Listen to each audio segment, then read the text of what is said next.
You are on tips and streams with your host, Coca. What's up, everyone? Koken checking in, dialed up, and ready to dive into 4 NBA matchups that are about to bring the heat. Buckle up, and let's jump straight into the action. The first prediction for today's NBA games is for the game between the Los Angeles Lakers and the Boston Celtics. Man, this Lakers-Celtics matchup at TD Garden always hits different. I've watched this rivalry for 3 decades, and every time these two step onto the floor, the air gets heavier, the crowd gets louder, and every possession feels like it matters twice as much. And tonight, with both squads coming off a back-to-back, I'm expecting a game where discipline and depth decide who survives the grind. When I look at the Lakers right now, everything starts and ends with Luka's status. The whole identity of this team changes depending on whether he's in uniform.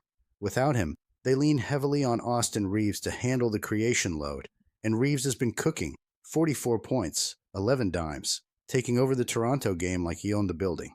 LeBron is still the brain of the operation, still putting the puzzle together in real time, but he looked flat last night, and I can't pretend that doesn't matter on the second night of a back-to-back, especially traveling into Boston. Ayton gives them solid mid-post offense and glass control. They've got shooters who can heat up, and they're dangerous when they get downhill.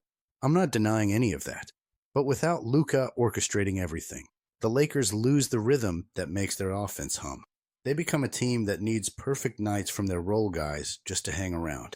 Boston, on the other hand, is coming in with the kind of momentum I love to ride. They just dropped 146 on Washington, and they didn't even need Jaylen Brown for that explosion. That's the thing with Boston. Their bench steps up, their spacing stays intact, and their movement stays crisp even when a star sits. Derek White has been fantastic reading the floor. Pritchard's energy is shaping entire stretches of games, and the younger guys like Jordan Walsh are starting to fit in like long-term rotation pieces. At home, the Celtics tighten the screws. Their ball pressure increases, their rotations hit earlier, and the shooting percentages get that TD Garden bump. I watched them close out the Knicks with toughness, composure, and perfectly timed execution. This team knows how to play high IQ basketball when the crowd lifts them. Now, I know recent history between these two has gone both ways. The Lakers blew Boston out last January. The Celtics returned the favor in the most recent meeting. But matchups change year to year, and this version of Boston is extremely comfortable playing a methodical, controlled game. They're deeper than people realize, and their home energy gives them a boost that shows up late in games when legs get tired. And here's the reality. The Lakers are walking into this game on weary legs.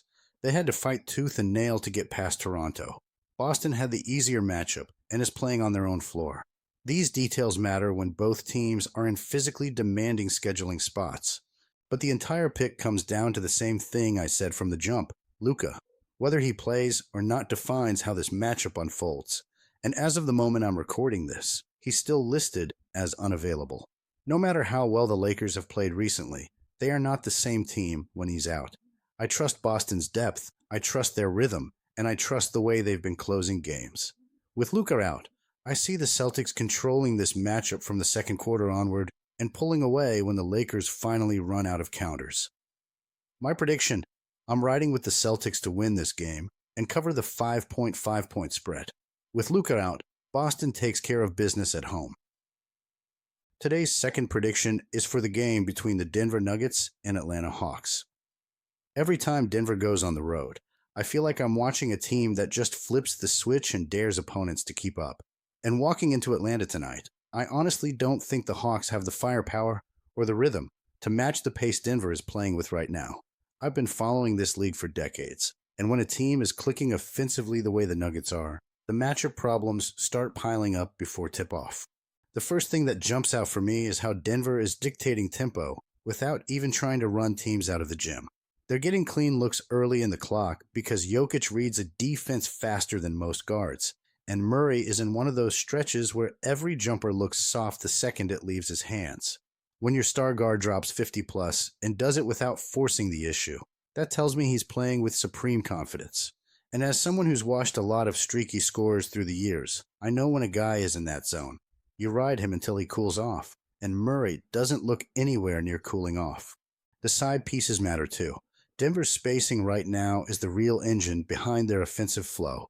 When Jokic runs those two-man actions, defenses are getting stretched so thin that even average shooters start looking like specialists. They're scoring at a level that simply forces opponents to play mistake-free basketball to stay in the picture. And in Atlanta's case, I just don't trust them to keep the turnovers down long enough to stay within arm's reach. Now, let me get into the Hawks side of things. I like the young talent, I like the energy, but this group is bang you. And that's the worst kind of timing when you're staring down Denver's offense. When I rewatch Atlanta's recent games, what stands out is how inconsistent they are with defensive rotations. They lose shooters, they overhelp, and their communication looks shaky when they get punched in the mouth early. And trust me, Denver is absolutely capable of landing that early punch. Without Trey running the offense, Atlanta is basically hoping their wings can manufacture something against a structured defense. That's a tough assignment. If Jalen Johnson plays, sure, they get some lift. But even then, he hasn't seen a defender like Jokic all week, and he won't get the same driving lanes he normally does. If he sits, then Atlanta has to rely solely on guys who are not natural primary scorers. That's a bad recipe when the opponent is the hottest offense in the league. Let me also mention something I've always valued when I make these calls: road composure. Some teams tighten up away from home. Denver does the opposite. They've been calm, sharp, and ruthless on the road. When I check their road numbers, what stands out is not just the scoring, it's their maturity. They don't panic when a team goes on a run. They just come right back with disciplined basketball. That's what wins spreads, especially medium ones like this. So when I put all of this together, the matchup edges, the injury situations, Denver's offensive rhythm, Atlanta's defensive lapses, the road confidence, and the overall feel of both squads right now, I don't need to overthink it. I've seen enough from both sides to make this call with conviction. My prediction is simple. I'm riding with Denver to win this game and cover the 5.5. I trust their offense, I trust their stars, and I trust their poise on the road. My money is on the Nuggets to handle business tonight.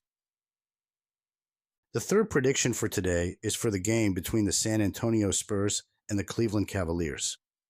When I look at this matchup between the Spurs and the Cavaliers, I see two teams heading in opposite directions. And honestly, as someone who has watched this league for decades, this game has the fingerprints of a classic December trap spot for the home side. San Antonio walked into Orlando and handled their business like a veteran group. The scoreboard says 2 points, but the flow of that game wasn't nearly as tight as that final score suggests. They controlled most of the night, relied on their spacing, and when the Magic made their late push, De'Aaron Fox looked every bit like the calmest guy in the gym. 31 points, 5 assists, and the ice-cold free throws with 1 second left. That's leadership you can bank on. And what I like the most is the fact that this Spurs group never looks rattled on the road. They've taken 6 out of their last 10 away from home, and every time they step into another team's building, they carry themselves like they expect to win. That efficiency jumps out at me. Nearly 49% from the field on the season, top tier in the league, and they're getting there without playing reckless hero ball. They're securing the glass, limiting second chance damage, and keeping turnovers under control.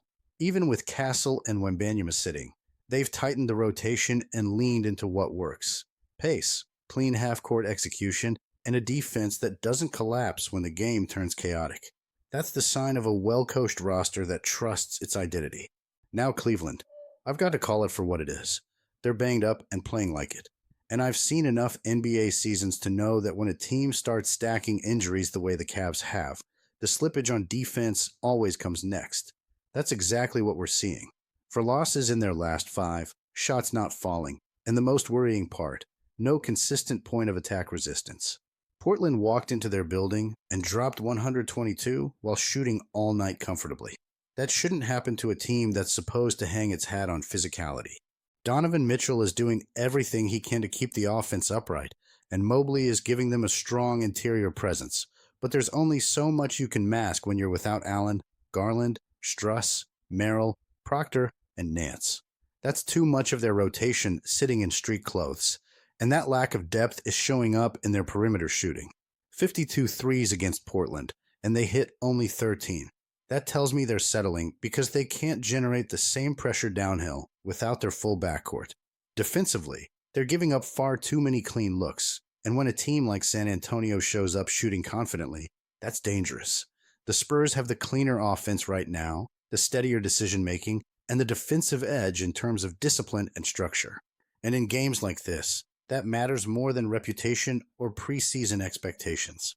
When I measure all of that, the Spurs' momentum, Cleveland's injuries, the matchups, and how both teams have been trending, I see this game staying tight from tip to buzzer.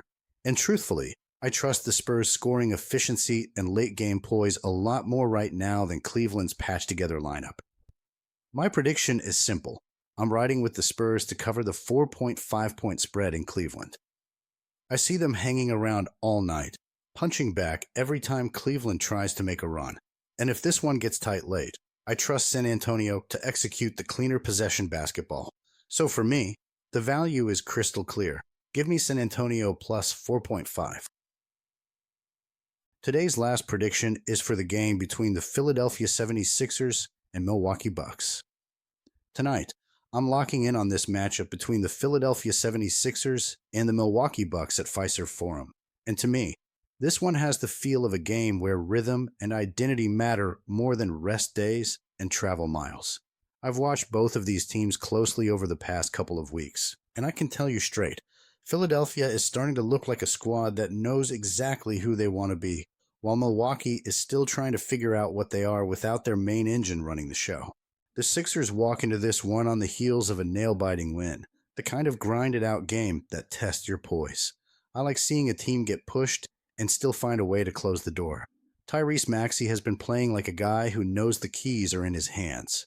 The kid is living at jet speed, blowing past defenders off the bounce, and mixing pace like a seasoned floor general.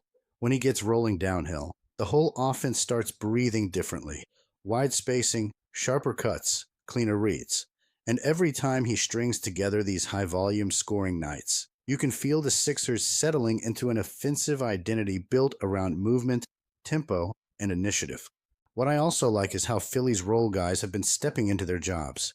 Different names are popping up with big plays at the right moments, and that tells me this group trusts each other. They're showing defensive activity, crashing passing lanes, and turning stops into instant offense. Even on a back-to-back, that kind of defensive engagement travels. I've been following this league long enough to know that when a team has that next man up energy, they tend to play freer and sharper even in tough scheduling spots. Now Milwaukee, man, this is where things get tricky. I watch them, and what I see is a team that has to reinvent itself on the fly. When they're down their cornerstone, everything changes. The spacing, the decision-making, the way they initiate actions. They have nights when the role players catch fire, and you can see the confidence bubbling. Kevin Porter Jr. and Ryan Rollins have been hooping with real urgency, trying to keep this team afloat. I give them credit for that, but I've also seen too many stretches where Milwaukee just can't sustain control of a game. They go cold, they lose their shape defensively, and they let momentum slip through their fingers. The Bucks can still light it up from deep, no doubt. They have nights where they fire away and look like a problem, but they also depend on streaks, and streak-based basketball doesn't always hold up across 4 quarters. When the intensity climbs, when possessions slow down, when decision-making really matters, that's where they struggle without their backbone. And on the defensive end, I'm not seeing the consistency. They give up too many comfortable looks and have trouble containing primary ball handlers. That's exactly the type of matchup Maxey thrives on. When he sees defenders who don't slide well laterally or overplay angles, he starts cooking early. So when I put everything on the table, Philly's momentum, Milwaukee's instability, Maxey's control of the offense, and the fact that the Sixers' supporting cast is stepping up at the right time, I know where I'm leaning. I'm not saying it'll be a blowout. These two teams have enough firepower to go punch for long stretches. But in winning time, in those last 5 minutes when execution outweighs talent, I trust Philadelphia more. My prediction is, I'm taking the 76ers to win against the Bucks in Milwaukee,